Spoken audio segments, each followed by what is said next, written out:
Hello दोस्तों, मैं निरंकार त्रिपाठी आज आप सबके लिए भारतीय दंड संहिता 1860 की महत्वपूर्ण धाराओं को लेकर आ रहा हूं। अगर अभी तक आप लोगों ने हमारे चैनल को सब्सक्राइब नहीं किए हैं तो कृपया आपसे निवेदन है कि चैनल को सब्सक्राइब करके बेल आइकन की घंटी को दबा लें, जिससे समय समय पर हमारा वीडियो आप तक पहुंचता रहे। तो चलते हैं हम अपनी प्रश्न की तरफ। आईपीसी की धारा 8 लिंग अर्थात जहाँ भी लिंग का प्रयोग किया गया है, पुल्लिंग या स्त्रीलिंग, वहाँ इसका प्रयोग धारा 8 का किया जाएगा। आईपीसी की धारा 9 वचन, वचन में चाहे एक वचन हो या बहुवचन हो, इसका प्रयोग जहाँ वचन का शब्द आता है आईपीसी धारा 9 में उसका प्रयोग किया जाएगा। आईपीसी की धारा 10 पुरुष स्त्री, जहाँ भी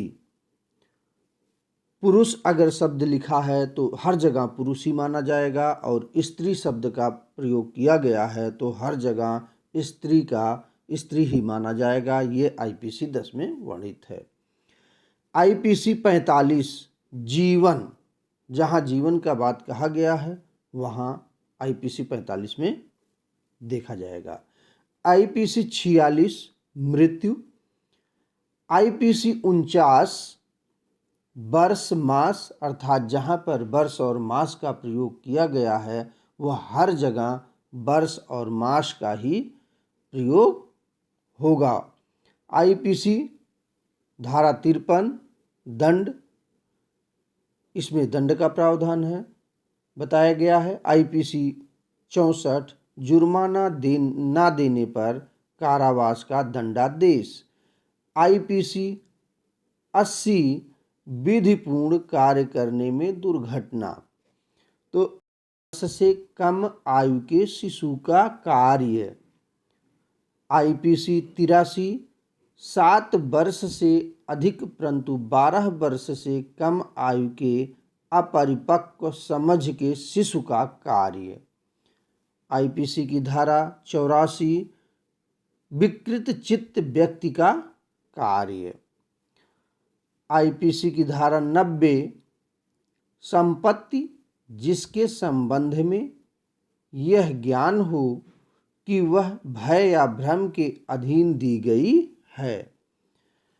आईपीसी की धारा 93 सद्भावपूर्ण दी गई संसूचना। आईपीसी की धारा 94 वह कार्य जिसको करने के लिए कोई व्यक्ति धमकियों द्वारा विवश किया गया है। दोस्तों, आज जितनी भी धाराएं मैं बता रहा हूं उसका केवल विषय बता रहा हूं, ना कि परिभाषा या उससे संबंधित, क्योंकि परिभाषा जब बताता हूं तो वो वीडियो बहुत लंबा हो जाता है और परीक्षाओं में परिभाषा पूछी नहीं जाती है। अक्सर आप लोगों का प्रश्न ही पूछा जाता है ऐसे। उसी को ध्यान में रख करके हमने ये तैयार किया है। तो आईपीसी की धारा 115 अर्थात भारतीय दंड संहिता की धारा 115 मृत्यु या आजीवन कारावास से दंडनीय अपराध का दुष्प्रेरण यदि अपराध नहीं किया जाता है तो। आईपीसी की धारा 141 विधि विरुद्ध जमाव।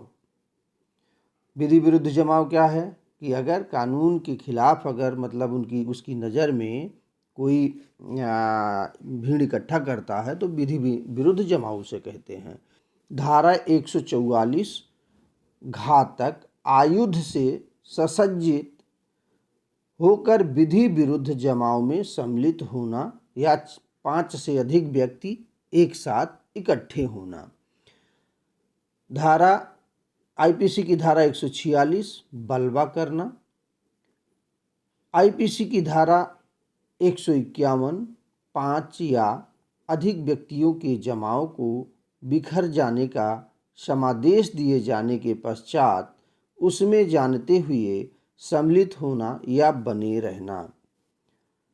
आईपीसी की धारा 153 बलवा कराने के आशय से स्वैरिता से प्रकोपन देना यदि बलवा किया जाए, यदि बलवा ना किया जाए। आईपीसी की धारा 154 उस भूमि का स्वामी या अधिभोगी जिस पर विधि विरुद्ध जमाव किया गया है। धारा 157 विधि विरुद्ध जमाव के लिए भाड़े पर लाए गए व्यक्तियों का संश्रय देना अर्थात उसको शरण देना। आईपीसी की धारा 158 विधि विरुद्ध जमाव या बलबे में भाग लेने के लिए भाड़े पर जाना। आईपीसी की धारा 159 159 दंगा, ये दंगा शब्द को संबोधित करता है। आईपीसी की धारा 160 दंगा करने के लिए दंड। आईपीसी 166 खा पीड़ित का उपचार ना करने के लिए दंड। अगर कोई डॉक्टर कोई व्यक्ति पीड़ित है उसका उपचार नहीं करता है तो धारा 166 खा में उसके लिए प्रावधान है। आईपीसी की धारा 171 कपटपूर्ण आशय से लोक सेवक के उपयोग की पोशाक पहनना या टोकन को धारण करना। पोशाक मतलब पोशाक होता है, इसको ध्यान दीजिएगा। धारा 171 रिश्वत के लिए दंड अर्थात अगर कोई रिश्वत लेता गया पकड़ा जाता है तो उसमें दंड का प्रावधान है। आईपीसी की धारा 172 सम्मनों की तामील या अन्य कार्यवाही से बचने के लिए फरार हो जाना। अगर कोई फरार हो जाता है तो उसके लिए जो है धारा 172 में प्रावधान है। आईपीसी की धारा 174 लोक सेवक का आदेश ना मानकर गैर हाजिर रहना। आईपीसी की धारा 188 यह धारा महामारी रोग अधिनियम 1897 की धारा 3 अधिनियम के तहत किए गए किसी भी विनियमन या आदेश की अवज्ञा करने के लिए दंड का प्रावधान करती है।